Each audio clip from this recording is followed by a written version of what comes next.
Hello everyone, welcome to my channel maths by Ehtisham. मेरा नाम मोहम्मद एहतिशाम है। आज हम स्टार्ट करने जा रहे हैं क्लास 10th के मैथ का पहला चैप्टर जिसका नाम है रियल नंबर्स। यह एक इंट्रोडक्शन वीडियो होगा जहाँ पे हम सारे इंपॉर्टेंट कॉन्सेप्ट और फार्मूला को डिटेल में एग्जाम्पल के साथ पढ़ेंगे जो आपको हेल्प करेगा एक्सरसाइज को सॉल्व करने में। आज हम 4 टॉपिक कवर करने वाले हैं। पहला टॉपिक हमारा होगा व्हाट इज रियल नंबर। इस टॉपिक में हम पढ़ेंगे सबसे पहले कि रियल नंबर होता क्या है, उसको अच्छे से समझने की कोशिश करेंगे। फिर अगला टॉपिक हमारे पास होगा फंडामेंटल थ्योरम ऑफ अर्थमेटिक। इस थ्योरम की हेल्प से हम एचसीएफ और एलसीएम निकालना सीखेंगे। तीसरा टॉपिक हमारे पास होगा relation between HCF and LCM. इस टॉपिक में हम रिलेशन पढ़ेंगे एचसीएफ और एलसीएम के बीच में। और लास्ट टॉपिक हमारा होगा टू प्रूव इरेशनल। किसी नंबर को हमें इरेशनल कैसे प्रूव करना है। ये लास्ट के 3 टॉपिक हैं, ये इंपॉर्टेंट है। ये हमारे एग्जाम में पूछता है। लगभग हर साल इससे 2 या 3 नंबर के क्वेश्चन एग्जाम में आता है। तो चलिए स्टार्ट करते हैं। टॉपिक हमारे पास है रियल नंबर। रियल नंबर समझने के लिए हमें यहाँ पे 3 पॉइंट दे रखा है। आइए तीनों पॉइंट को एक करके समझते हैं। पहला पॉइंट है कि real numbers are the union of both rational and irrational number. इस पॉइंट को समझने से पहले हमें ये समझना होगा कि रेशनल इरेशनल नंबर होते क्या है। सबसे पहले समझते हैं कि रेशनल नंबर क्या होता है। रेशनल नंबर वो नंबर होते हैं जिसको हम p अपॉन q के फॉर्म में लिख सकते हैं और जो हमारा q होता है वो 0 के बराबर नहीं होना चाहिए। जैसे एग्जांपल 2 अपॉन 4, 6 अपॉन 9, 3 अपॉन 5। ये सारे के सारे क्या है, रेशनल नंबर, क्योंकि इनको हम p अपॉन q के फॉर्म में लिख सकते हैं। या सिंपली हम ये भी कर सकते हैं जिन नंबरों को हम फ्रैक्शन के फॉर्म में लिख सकते हैं उसे क्या बोलते हैं हम लोग, रेशनल नंबर। अब बात करते हैं रेशनल नंबर की। इरेशनल नंबर बिल्कुल अपोजिट होता है रेशनल नंबर के।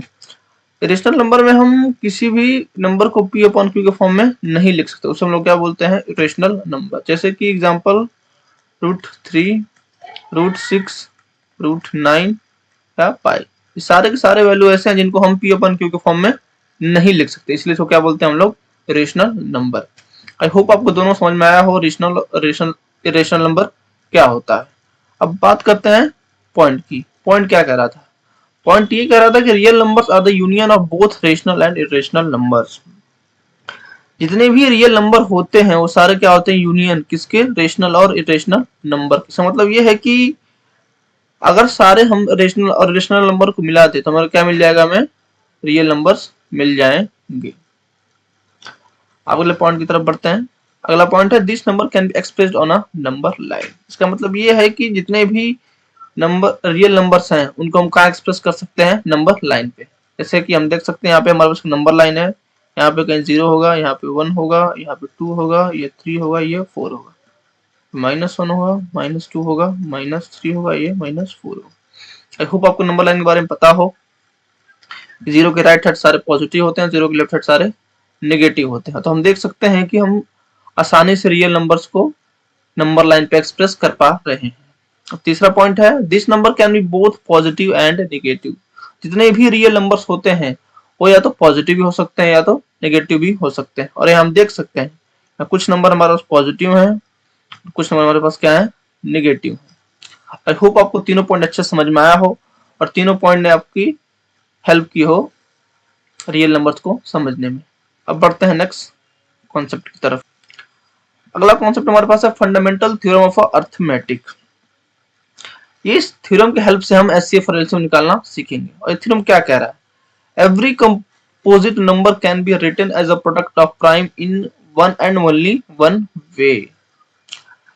इस थ्योरम को समझने से पहले सबसे पहले समझते हैं कि कंपोजिट नंबर क्या होता है। कंपोजिट नंबर वो नंबर होते हैं जिसके दो से ज्यादा क्या होते हैं, फैक्टर होते हैं। जैसे एग्जांपल के तौर पे पहले 1 ले, से कितना फैक्टर होगा, 1 होगा केवल। अगर 2 ले, 2 क्या क्या फैक्टर होंगे, 1 होगा और 2 खुद होगा। 1 तो सब में सबका फैक्टर होता है इसलिए 1 सब में कॉमन रहेगा। फिर 3 के फैक्टर क्या होंगे, 1 होगा और 3 होगा। 4 के फैक्टर क्या होंगे, 1 होगा, 2 होगा और 4 खुद होगा।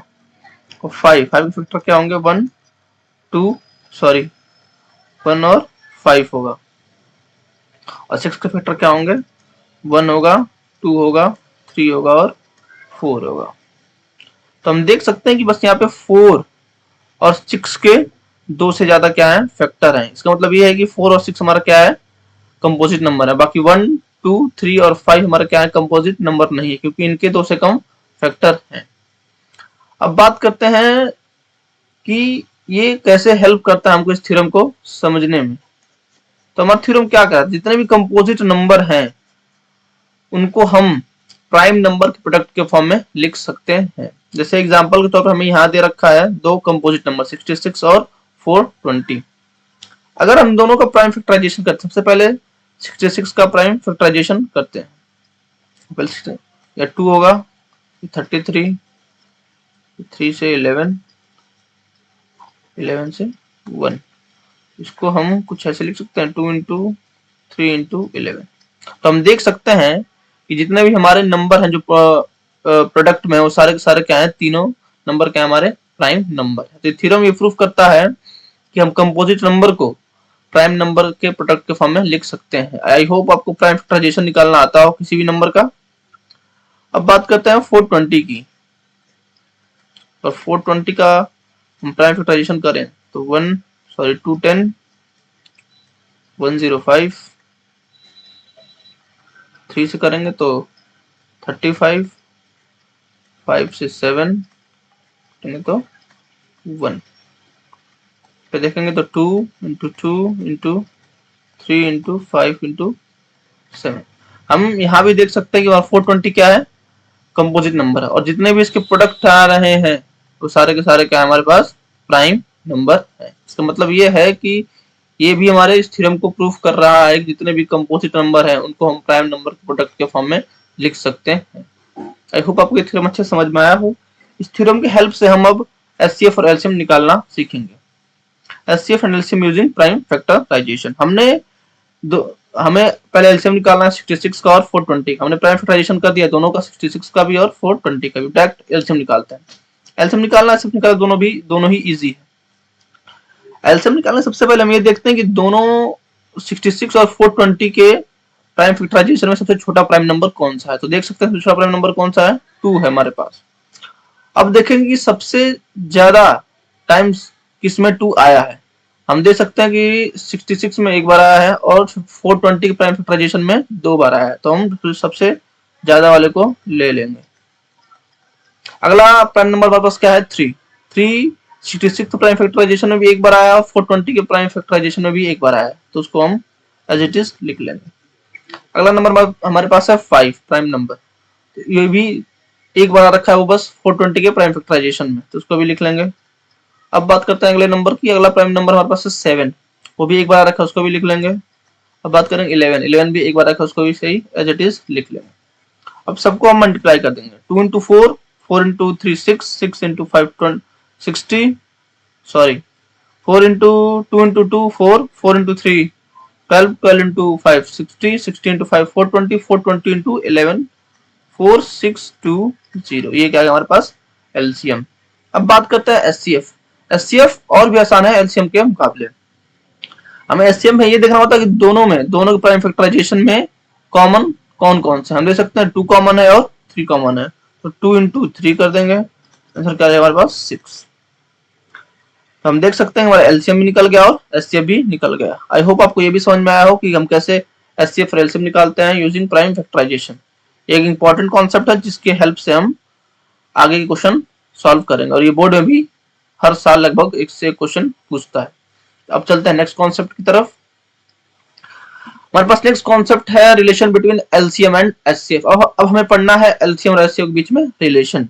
उसके लिए हमें एक फॉर्मूला दे रखा है कि first number into second number is equal to LCM into HCF. इस फॉर्मूले की हेल्प से अगर हमें कोई 3 वैल्यू दे रखी हो तो हम चौथी वैल्यू उसको आराम से फाइंड आउट कर सकते हैं। जैसे कि मान लें फर्स्ट नंबर दे रखा है, सेकंड नंबर भी दे रखा है, और हमें एलसीएम दे रखा है और हमें एचसीएफ निकालना है, तो हम इस फॉर्मूले की हेल्प से हम आराम से एचसीएफ निकाल सकते हैं। और हमें एक एग्जांपल भी दे रखा है। जैसे फर्स्ट नंबर 66 दे रखा है, सेकंड नंबर 420 दे रखा है और एचसीएफ 6 दे रखा है, हमें एलसीएम फाइंड आउट करना है। चलिए देखते हैं कि इस फॉर्मूले की हेल्प से हम कैसे एलसीएम निकालेंगे। सबसे पहले फॉर्मूला फर्स्ट नंबर क्या है, तो 66 है। सेकंड नंबर क्या है 420, और हमें एलसीएम नहीं पता है और एचसीएफ दे रखा है हमारे पास 6, तो 6 एलसीएम के साथ मल्टीप्लाई में है, तो इस साइड अगर इसको हम भेजते हैं तो क्या हो जाएगा, ये डिवाइड में हो जाएगा, 420 डिवाइडेड बाई 6, इससे 11 बार में कट जाएगा, इज इक्वल टू एलसीएम। अब LCM is equal to 66 into 11, क्या आ जाएगा हमारे पास, तो एलसीएम कितना है हमारे पास 4620, क्या आ जाएगा, ये हमारा एलसीएम आ गया।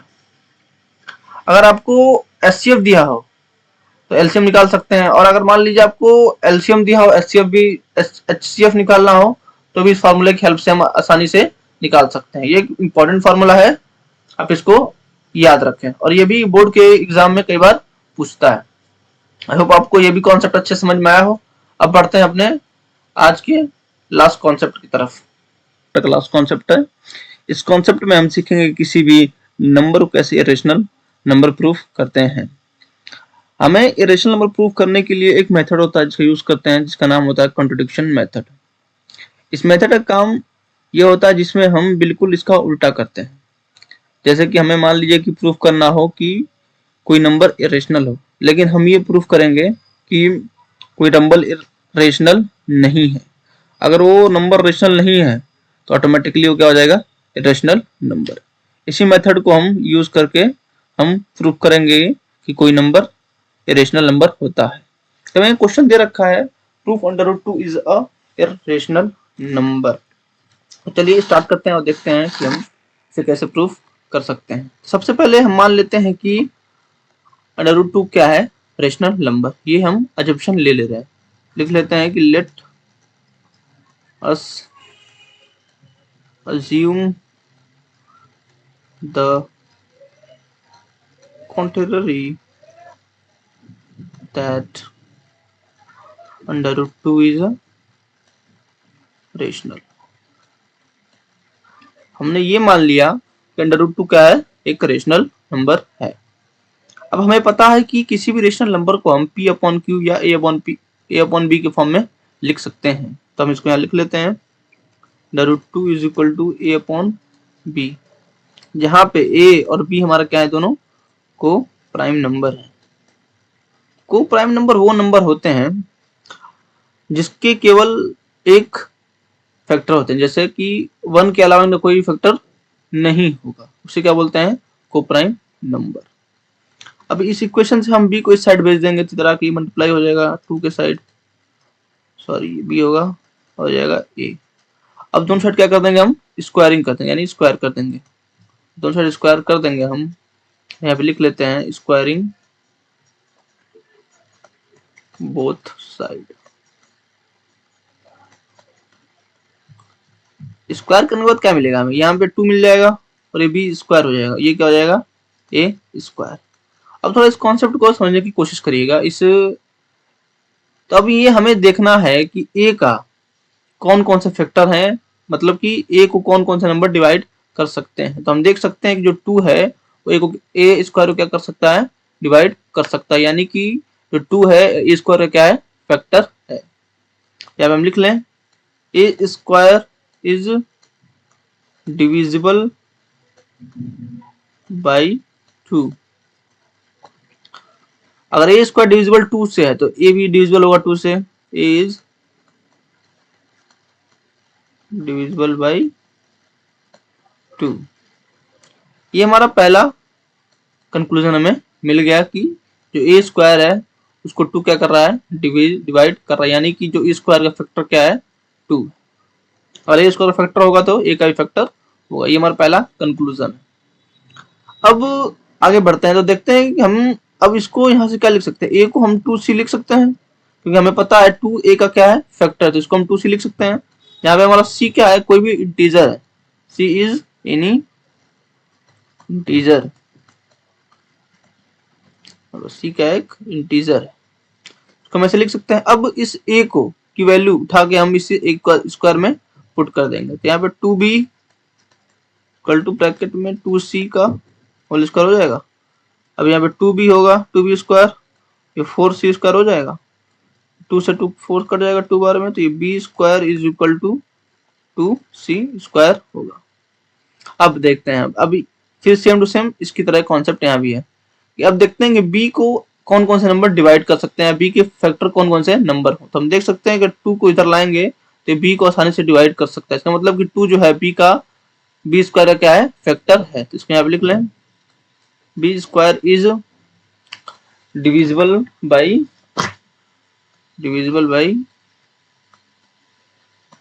2। अगर बी स्क्वायर डिविजिबल है तो बी भी डिविजिबल होगा। ये हमें क्या मिल गया, यहाँ से दूसरा कंक्लूजन मिल गया कि जो 2 है वो किसका फैक्टर है, बी स्क्वायर का, यानी 2 जो है डिवाइड किसको करेगा, बी स्क्वायर को डिवाइड करेगा।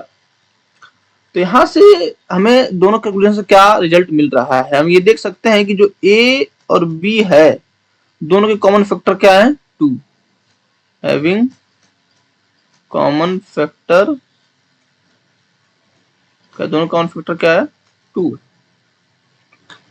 हमने ये देखा कि ए और बी के दोनों कॉमन फैक्टर क्या आ जा रहे हैं यहाँ पे, 2। लेकिन हमने यहाँ माना क्या था, हमने यह दे रखा था कि ए और बी हमारे क्या है, दोनों को प्राइम नंबर है। इसका मतलब ये है कि ए और बी के 1 के अलावा कोई भी फैक्टर नहीं हो सकते। लेकिन हम यहाँ देख सकते हैं ए और बी के दो एक और फैक्टर है जो कि 2 है। तो ये हमारा अजम्पशन गलत हो रहा है कि नहीं, यहाँ पे आप फिर समझने की कोशिश की। हमने यहाँ पे माना था ए और बी हमारे क्या है, दोनों पता है कि ए और बी क्या है हमारे कोप्राइम, और कोप्राइम नंबर वो होते हैं जिनके 1 के अलावा कोई फैक्टर नहीं होते। लेकिन हम यहाँ देख सकते हैं ए और बी के एक फैक्टर और निकल के आया जिसको जो है 2। तो हमारा एजम्पशन क्या हो गया, रॉन्ग होगा। क्या होगा एजम्पशन हमारा, रॉन्ग, कि ए, इसका मतलब ये है कि ए और बी हमारे कोप्राइम नहीं है। इसका मतलब ये है कि √2 क्या है हमारा, रेशनल नहीं है, और रेशनल नहीं है तो क्या होगा हमारा, इरेशनल हो जाएगा। यहाँ लिख सकते हैं therefore √2 is a irrational। फिर से एक बार इसको समझाने की कोशिश करता हूँ। सबसे पहले हमने ये मान लिया कि √2 क्या हमारा रेशनल नंबर है, और हमें पता है किसी रेशनल नंबर को हम a/b या p/q के फॉर्म में लिख सकते हैं। तो यहाँ पे जहाँ पे a और b का होता है हमारा कोप्राइम नंबर होते हैं। अब b को इस साइड भेजेंगे तो √2 भी हो जाएगा इक्वल टू a हो जाएगा। अब दोनों साइड क्या कर दिया हमने, स्क्वायर कर दिया। तो यहाँ से 2 भी मिल जाएगा, 2b स्क्वायर मिल जाएगा, और a स्क्वायर हमें यहाँ पे मिल जाएगा। अब हम देख सकते हैं कि a स्क्वायर के फैक्टर कौन कौन से हैं, ऐसे कौन कौन से नंबर हैं जो a स्क्वायर को डिवाइड कर सकते हैं। तो नंबर 2 होगा, तो मतलब ये a square is divisible by 2 होगा। अगर a स्क्वायर डिविजिबल 2 से है तो a भी क्या होगा, 2 से डिविजिबल होगा, यानी a को भी 2 डिवाइड कर देगा। अब ये हमने पहला हमारा कैलकुलेशन यहाँ मिल गया कि a स्क्वायर का फैक्टर कौन है, 2 है। अब इसे a इक्वल टू हम 2c लिख सकते हैं क्योंकि हमारा फैक्टर 2c लिख सकते हैं, और c हमारा कोई क्या है, एक इंटीजर है। अब दोनों साइड फिर से हम क्या कर देंगे, स्क्वायर कर देंगे। तो ये स्क्वायरिंग, सॉरी यहाँ a की वैल्यू को यहाँ पुट कर देंगे सॉरी इक्वेशन में, ये 2b स्क्वायर बन जाएगा। यहाँ पे 2c का होल स्क्वायर मिलेगा क्योंकि यहाँ पे स्क्वायर है, तो यहाँ पे 2b स्क्वायर मिलेगा हमें, और ये 4c स्क्वायर मिल जाएगा। तो 4 कट जाएगा 2 बार में, तो b square equal to 2c square बन जाएगा। अब सेम टू सेम ये वाला कॉन्सेप्ट यहाँ भी लेगा कि ऐसे कौन कौन से नंबर हैं जो 2 को डिवाइड कर सकते हैं, या 2 के फैक्टर b स्क्वायर के फैक्टर। सॉरी मैंने शायद कुछ गलत बोल दिया। अब हमें यह देखना है कि ऐसे कौन कौन से नंबर हैं जो b स्क्वायर को डिवाइड कर सकते हैं या b स्क्वायर के फैक्टर हैं। तो यहाँ देख सकते हैं कि 2 डिवाइड कर सकता है बी स्क्वायर को, तो यहाँ पे हम लिख लेंगे B square is divisible by 2, B is divisible by, अगर बी स्क्वायर डिविजिबल है तो बी भी डिविजिबल होगा 2 से। ये हमारा क्या मिल गया, दूसरा कंक्लूजन। अब मेन कॉन्सेप्ट आता है, हमने यहाँ माना था इसका मतलब ये क्या है, ए और बी के दोनों कॉमन फैक्टर क्या मिल गया हमें, 2 मिल गया। लेकिन हमने यहाँ क्या माना था, ए और बी हमारा क्या है, दोनों को प्राइम नंबर है। इसका मतलब कि ए और बी के 1 के अलावा कोई भी फैक्टर नहीं है। मतलब हमारा अजम्पशन जो था ये क्या होगा, यहाँ पे रॉन्ग हो गया। इसका मतलब जो है कि जो हमारा √2 है वो रेशनल नहीं है। अगर रेशनल नहीं है तो इंडायरेक्टली वो क्या हो जाएगा, इरेशनल हो जाएगा। ऐसे ही हम प्रूफ करते हैं किसी भी नंबर को इरेशनल। आपको जब एग्जाम में क्वेश्चन पूछेगा तो आप पॉइंट टू पॉइंट हर एक पॉइंट को लिखेंगे अच्छी तरीके से, और ये भी लिखेंगे कि हम इसमें कर क्या रहे हैं। और ये काफी इंपॉर्टेंट कॉन्सेप्ट है जिसमें लगभग हर साल 3 नंबर का क्वेश्चन या 2 नंबर क्वेश्चन बोर्ड में आता ही आता है। बहुत इंपॉर्टेंट, इसको आप प्रैक्टिस करेंगे तो बहुत आसान भी है ये, इसको प्रैक्टिस करेंगे आप तो अच्छे से आपको समझ में आ जाएगा। आप इसको अच्छे से प्रैक्टिस करिएगा, 2-3 क्वेश्चन इस पे करेंगे तो आपको ये कॉन्सेप्ट बहुत ग्रिप में बैठ जाएगा और दिमाग में अच्छे से ये बैठ जाएगा और आप इसको आसानी से कर पाएंगे। और 3 नंबर ये फ्री का नंबर होता है, बहुत फ्री का नंबर होता है।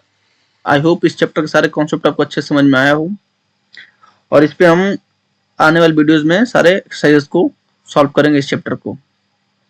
अगर आपको वीडियो अच्छा लगा तो ज़्यादा इसको लाइक करें, शेयर करें और सब्सक्राइब करें, और मुझे मेरी इस जर्नी में ज़्यादा से ज़्यादा सपोर्ट करें ताकि मैं और अच्छे से अच्छा वीडियो बना सकूं और आप तक पहुंचा सकूं। तब तक के लिए थैंक यू, मिलते हैं अब अगले वीडियो में।